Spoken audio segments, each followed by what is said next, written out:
So hello guys and welcome back to my channel. इस video में मैं discuss करने वाला हूं कि why you are still losing money in option trading. इस वीडियो में मैं तीन मेन रीजन एक्सप्लेन करने वाला हूं कि जिससे आप एक प्रॉफिटेबल ऑप्शन ट्रेडर नहीं बन पा रहे हो। अगर आपने उन तीन रीजन में सुधार ले आया तो एक प्रॉफिटेबल ऑप्शन ट्रेडर बन सकते हो। उससे पहले अगर हम ऑप्शन ट्रेडिंग का प्रॉफिटेबिलिटी का परसेंटेज देखेंगे सो आप देखोगे ये इंडिया टुडे का आर्टिकल है। इसमें क्या लिखा है, only 7% of FNO traders made profit in last 3 years से सेबी स्टडी। तो सेबी की स्टडी ने क्या कहा है कि सिर्फ 7% ऑफ एफएनओ ट्रेडर्स जो एफएनओ में ट्रेड करते हैं उन्होंने 3 साल में प्रॉफिट कमाया हुआ है and 93% of FNO traders are still in loss. Okay, so अगर आपको इन 7% ट्रेडर्स में आना है तो जो मैं आपको रीजन बताने वाला हूँ उसमें आपको अपना सुधार लाना पड़ेगा। तो चलते हैं हम सबसे फर्स्ट रीजन की तरफ। जो हमारा फर्स्ट रीजन है जिससे आप एक प्रॉफिटेबल ऑप्शन ट्रेडर नहीं बन पा रहे हो वो है ओवर ट्रेडिंग का। आप ओवर ट्रेड करने लगते हो। फॉर एन एग्जाम्पल, आप ट्रेडर हो एंड आपने अपनी एक रूल बुक बनाई होगी। उस रूल बुक में क्या लिखा है, आपने खुद रूल बुक आपने खुद बनाई होगी। सो आपने लिखा है कि मैं दिन में सिर्फ एक ट्रेड, दो ट्रेड या तीन ट्रेड करने वाला हूँ। फॉर एन एग्जाम्पल, आपने लिखा है कि मैं सिर्फ दिन में तीन ट्रेड करने वाला हूँ। आपने ये हमारा हुआ मंडे का मार्केट ओपन। आपने पहला ट्रेड करा, दूसरा ट्रेड करा एंड थर्ड ट्रेड करा। अब आप जो डिसिप्लिन है, राइट, अब अपना डिसिप्लिन क्या कहता है कि चलो आपका प्रॉफिट हुआ या लॉस हुआ, आपने जो अपनी रूल बुक में लिखा था कि अब मैं सिर्फ तीन ट्रेड करूंगा, मैंने तीन ट्रेड कर लिए। अब आपका फॉर एग्जांपल इधर हो गया प्रॉफिट, 2000 का आपका प्रॉफिट हो जाता है फॉर एन एग्जांपल। अब आपका इधर क्या आ गया, ग्रीड फैक्टर आ गया, क्योंकि आप में डिसिप्लिन नहीं है। आपकी रूल बुक में लिखा था कि मैं सिर्फ तीन ट्रेड करूंगा, लेकिन आपका इधर ग्रीड फैक्टर क्या कह रहा है कि चल भाई 2000 का प्रॉफिट हो गया, इस प्रॉफिट को अपन 3000 कर लेते हैं। एंड इस 3000 को प्रॉफिट करने के लिए आपने ले लिया फोर्थ ट्रेड। ओके, अब आपका जो फोर्थ ट्रेड में क्या हो गया, प्रॉफिट हो गया।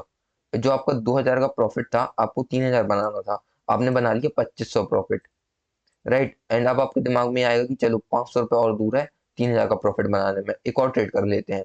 आपने ऑलरेडी अपना रूल ब्रेक कर दिया एंड आपने फोर्थ ट्रेड कर लिया अपना।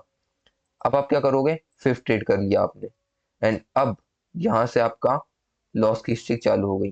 2500 का जो प्रॉफिट था वो आपका हो गया 1600 रुपये का। अब आपका इधर से साइकोलॉजी इशू चालू हो गया, ठीक है।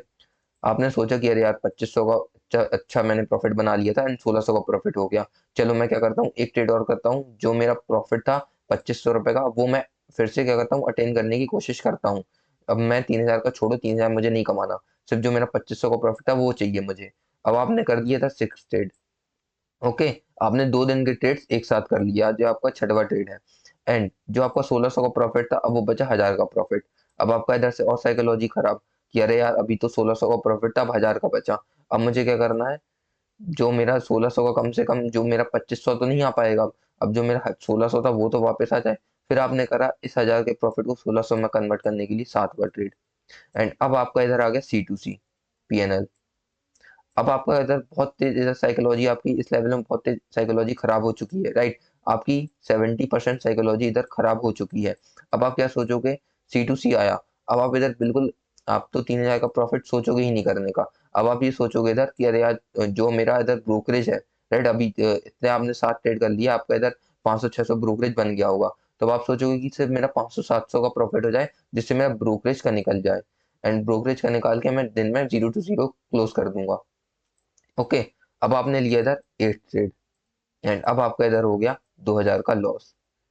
ओके, क्योंकि आपने इधर क्वांटिटी भी इंक्रीज कर दी, सोचा आपने कि इधर मैं 3-4 पॉइंट ले लूंगा, 700-800 का प्रॉफिट हो जाएगा तो मैं क्लोज कर दूंगा। लेकिन अब आपका हो गया इधर 2000 रुपये का लॉस। अब आपकी इधर जो साइकोलॉजी वो 100% साइकोलॉजी डिस्टर्ब हो चुकी है।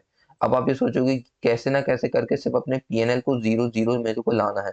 एंड फिर आप करोगे 9 ट्रेड एंड अब जो 9 ट्रेड करने वाले हो आप, ना इसमें आप अपना स्टॉप लॉस फॉलो करोगे, ना इसमें आप क्वांटिटी फॉलो करोगे, और आप उल्टा क्या करोगे, एवरेज आउट करना चालू कर दोगे। आपने 9 ट्रेड करा, आपका जो स्टॉप लॉस था, फॉर एन एग्जांपल आपने दो लॉट से ट्रेड करा, आपका स्टॉप लॉस था कि मैं 600 रुपये लॉस में क्लोज कर दूंगा 9 ट्रेड को। लेकिन आपका 600 रुपये लॉस भी आ गया, आप इसमें क्लोज नहीं करोगे क्योंकि आपकी साइकोलॉजी 100% डिस्टर्ब हो चुकी है, आपकी स्क्रीन में 2600 रुपये का लॉस दिख रहा है। आप क्या करोगे, इसमें एवरेज आउट करना चालू कर दोगे। उसी दिन, इस दिन जो आपका ये वाला दिन आता है, इसमें आपका पूरा कैपिटल लॉस हो जाता है, राइट। एंड इसी ओवर ट्रेडिंग के चक्कर में आपका जो कैपिटल था, आपने जो सुबह 2000 रुपये का प्रॉफिट कमाया हुआ था वो आपका 2000 के लॉस में कन्वर्ट हो गया एंड अभी आप एवरेज आउट करते जा रहे हो एंड आपका पूरा कैपिटल माइनस में हो गया। ओके, सो लाइक करना वीडियो को अगर आप इससे रिलेट कर पा रहे हो कि आपके साथ भी ऐसा हुआ है कि नहीं, राइट। एंड आप अगर इससे कुछ भी सीखते हो तो वीडियो को लाइक करो एंड चैनल को सब्सक्राइब करो।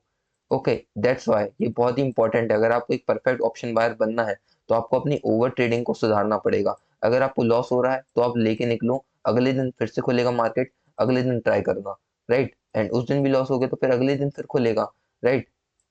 तो आपको क्या करना है, ओवर ट्रेडिंग को कंट्रोल करना है। ओके, अब जो हमारा सेकंड रीजन आता है वो आता है हमारा स्ट्रेटेजी का। मैंने बहुत सारे, आप जितने देखोगे जितने भी यूट्यूब में ट्रेडिंग गुरुज हैं वो क्या कहेंगे, 90% साइकोलॉजी है, 10% ट्रेडिंग सेटअप है। लेकिन मैं ये बोल रहा हूँ कि 50% आपकी साइकोलॉजी है एंड 50% आपका ट्रेडिंग कैपिटल है। For an example, trading capital बोल रहा हूँ, ट्रेडिंग सेटअप है, राइट। फॉर एन एग्जाम्पल, ये है एक बंदा एंड ये है दूसरा बंदा। इसकी जो साइकोलॉजी है वो बहुत अच्छी है और जो ट्रेडिंग स्ट्रेटेजी है वो खराब है। अब इसका क्या है, साइकोलॉजी तो खराब है लेकिन ट्रेडिंग सेटअप अच्छा है, राइट।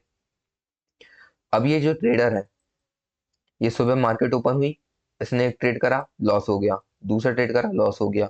साइकोलॉजी अच्छी है, डिसिप्लिन अच्छा है, इसने ट्रेडिंग डे को क्लोज कर दिया। दूसरे दिन उठा, एक ट्रेड प्रॉफिट हो गया, दूसरा ट्रेड लॉस हो गया, फिर से कॉस्ट टू कॉस्ट में आ गया। तीसरा दिन उठा, फिर लॉस, फिर लॉस। जो ये जो बंदा है वो अपने ट्रेड्स को बराबर ले रहा है, दो ट्रेड करेगा दिन में, या तो प्रॉफिट हो या तो लॉस हो, या तो प्रॉफिट हो या लॉस हो। लेकिन जो इसकी स्ट्रेटजी है वो सही नहीं है। इसका डिसिप्लिन अच्छा है, इसकी साइकोलॉजी अच्छी है, ओके, बट इसकी स्ट्रेटजी सही नहीं है, इसलिए ये परफेक्ट ऑप्शन ट्रेडर नहीं बन पा रहा है। अब यहाँ आते हैं हमारे दूसरे बंदे की तरफ। इसकी साइकोलॉजी खराब है लेकिन इसकी स्ट्रेटजी सही है। इसने पहले उठा, एक ट्रेड में प्रॉफिट करा, दूसरे ट्रेड में प्रॉफिट करा, इसने क्लोज कर दिया। फिर उठा अगले दिन, पहले ट्रेड में प्रॉफिट करा, दूसरे दिन में प्रॉफिट करा। लेकिन इसकी साइकोलॉजी सही नहीं है, इसका डिसिप्लिन सही नहीं है। ये क्या करेगा, ये फिर प्रॉफिट करने के चक्कर में इधर इसने कर दिया over trade. And over trade करते करते जो इसका प्रॉफिट था वो खत्म हो गया, राइट। फिर इसका थर्ड दिन आया, फिर इसने प्रॉफिट करा, फिर इसने प्रॉफिट करा। स्ट्रेटेजी अच्छी है, प्रॉफिट कर रहा है, लेकिन साइकोलॉजी इसकी खराब है, ग्रीड फैक्टर आ गया इधर। एंड इसको और प्रॉफिट बड़ा करने के चक्कर में इसने ओवर ट्रेड करा एंड इसने जो प्रॉफिट कमाया वो भी गया एंड लॉस भी गया, लॉस भी हो गया इसका, राइट। तो देखोगे, जो साइकोलॉजी और जो ट्रेडिंग सेटअप है वो दोनों 50-50% ही मैटर करते हैं। अगर आपकी साइकोलॉजी सही है, ट्रेडिंग सेटअप खराब है, तो भी आप लॉस करोगे। अगर आपका ट्रेडिंग सेटअप सही है, साइकोलॉजी खराब है, फिर भी आप लॉस करने वाले हो। सो जो आपकी ट्रेडिंग स्ट्रेटजी है वो भी आपका इंपॉर्टेंट है, 50% है। एंड जो आपकी साइकोलॉजी है वो भी आपका 50% है। आपको जो परफेक्ट ऑप्शन ट्रेडर बनने के लिए, प्रॉफिटेबल ऑप्शन ट्रेडर बनने के लिए ये दोनों इंपॉर्टेंट रहना चाहिए, ओके। ये हो गया हमारा सेकेंड रीजन। अब मैं आपको बताता हूँ third reason. Third reason and बहुत ही इंपॉर्टेंट रीजन एंड बहुत ही अंडररेटेड रीजन, वो है money management and risk management. इस जो जो ये जो ट्रेडर्स हैं ये सबसे लीस्ट इंपॉर्टेंस देते हैं इस रीजन को, राइट। वो सोचते हैं अरे क्या है ये रिस्क मैनेजमेंट, क्या है मनी मैनेजमेंट, जिस सब इसके बारे में बात करते हैं लेकिन इसको फॉलो कोई नहीं करता। फॉर एन एग्जाम्पल, आपके पास 50,000 की ट्रेडिंग कैपिटल है। आपने क्या करा, पहले दिन मार्केट चालू हुआ, 50,000 की कैपिटल से 10% का लॉस कर दिया, ओके। आपका लॉस कितना हो गया, 5,000 रुपये का लॉस हो गया। आपका जो ट्रेडिंग कैपिटल बचा वो बचा 4,500 रुपये का। आपने फिर से ट्रेड करा, आपने 10% का प्रॉफिट कर लिया। आपका प्रॉफिट कितना हो गया, 4,500 रुपये का, कैपिटल हो गई 49,500। जो लूजिंग परसेंटेज था दोनों ट्रेड में वो सेम था, राइट। जो लूजिंग परसेंटेज था देखोगे तो उधर 10% का लॉस करा, 10% का प्रॉफिट करा। बट जो प्रॉफिट अमाउंट था इधर 5,000 का लॉस हो गया, इधर 4,500 का लॉस हो गया। वो क्यों हो गया इधर, क्योंकि आपका इधर मनी मैनेजमेंट सही नहीं था। आपने फर्स्ट सेट जो लॉस किया वो 50,000 की कैपिटल से लॉस किया, लेकिन जो आपने प्रॉफिट किया वो 45,000 की कैपिटल से प्रॉफिट किया। इधर जो कैपिटल डिफरेंस है वो 5,000 का कैपिटल डिफरेंस आ रहा है, दैट्स वाई जो आपका प्रॉफिट एरिया में, प्रॉफिट और लॉस एरिया में जो डिफरेंस आ रहा है प्रॉफिट लॉस अमाउंट में, वो 5,500 रुपये का आ रहा है, राइट। अगर यही आपका जो रिस्क मैनेजमेंट रहता, मनी मैनेजमेंट रहता, वो सही रहता, जैसे आपके पास 50,000 की कैपिटल है, तो मैं ये नहीं बोल रहा हूँ कि आप पूरी 50,000 की कैपिटल से ट्रेड करो। मैं ये बोल रहा हूँ कि आपको क्या करना है, 30,000 रुपये साइड करो, 20,000 रुपये की कैपिटल से ट्रेड करो। अगर आपका लॉस होता है, 10% का लॉस होता है, आप जो 30,000 रुपये आपने जो स्पेयर 30,000 रुपये रखे थे वो आपको क्या करना है, इसमें ऐड करना है। आपका 10% का इसमें लॉस हो गया, 18,000 रुपये कैपिटल हो गई, 2,000 इसमें ऐड कर लो, 20,000 का कैपिटल हो गया फिर से आपका। एंड जब आप इसमें फिर से 10% का प्रॉफिट करोगे तो आपका क्या आ जाएगा, फिर से इसमें जो प्रॉफिट होगा वो 2,000 रुपये का हो जाएगा। आपने लॉस भी 2,000 का किया, आपने प्रॉफिट भी 2,000 किया। एटलीस्ट इसमें जो आपका कैपिटल जो आपका कैपिटल है वो सेव रहेगा, एंड जो आप प्रॉफिट करोगे एटलीस्ट आप इसमें कॉस्ट टू कॉस्ट तो रहोगे। अदरवाइज अगर आप 50,000 की कैपिटल पूरा एक साथ यूज कर लोगे तो आप इसमें जो पहले लॉस कर लोगे तो आपका लॉस भी हो गया। अब प्रॉफिट करोगे तो आपका प्रॉफिट ही कवर नहीं हुआ, स्टिल आप 500 रुपए के लॉस में हो, राइट। एंड जो आपकी स्ट्रेटेजी है उसमें जो रिस्क मैनेजमेंट रहता है, ओके, ये हो गया हमारा मनी मैनेजमेंट। एंड आप आता है हमारा risk management, right. For an example, अगर आपकी एक्यूरेसी है 70%, राइट, एंड आपका जो रिस्क रिवॉर्ड है वो 1:1 है, ओके। 10 में से आप 7 ट्रेड विन कर रहे हो, 3 ट्रेड लूज कर रहे हो, 7 में से 3 गया, 4 पॉइंट आपका इधर प्रॉफिट हो गया, राइट। अगर आपके पास 1:1 के रिस्क रिवॉर्ड है एंड आपकी एक्यूरेसी आपको 70% चाहिए, तभी आप एक option trade profitable option trader बन पाओगे, ओके। यही अगर आपकी जो रिस्क रिवॉर्ड है, आपका इधर 1:2 रिस्क रिवॉर्ड है, ओके, एंड आपकी जो एक्यूरेसी है वो सिर्फ 50% है, एंड इसमें जो आपका 5%, सॉरी 50% एक्यूरेसी है, आप पाँच सेट विन करते हो आपको 10 पॉइंट मिले, 5 सेट लूज करते हो 5 पॉइंट गए, 10 में 5 गया, 5 पॉइंट का आपको प्रॉफिट हो गया। आप देखोगे तो 1:1 में 70% एक्यूरेसी के बाद हमें 4 पॉइंट का प्रॉफिट हो रहा है, 1:2 रिस्क रिवॉर्ड में आपको 50% के साथ 5 पॉइंट का प्रॉफिट हो रहा है, ओके। सो इधर आता है आपका रिस्क मैनेजमेंट। अगर आपकी एक्यूरेसी कम है तो आपका रिस्क मैनेजमेंट अच्छा होना चाहिए, एंड अगर आपके पास रिस्क मैनेजमेंट कम है तो आपकी एक्यूरेसी अच्छी होनी चाहिए। रिस्क मैनेजमेंट और एक्यूरेसी को आपको मेंटेन करके चलना पड़ेगा। जैसे कि फॉर एन एग्जांपल, अगर आपकी 70% एक्यूरेसी है एंड आपका रिस्क रिवॉर्ड 1:1.5 का है, तो आप जो आपकी ये स्ट्रेटेजी वो बहुत ही अच्छी स्ट्रेटेजी है, ओके।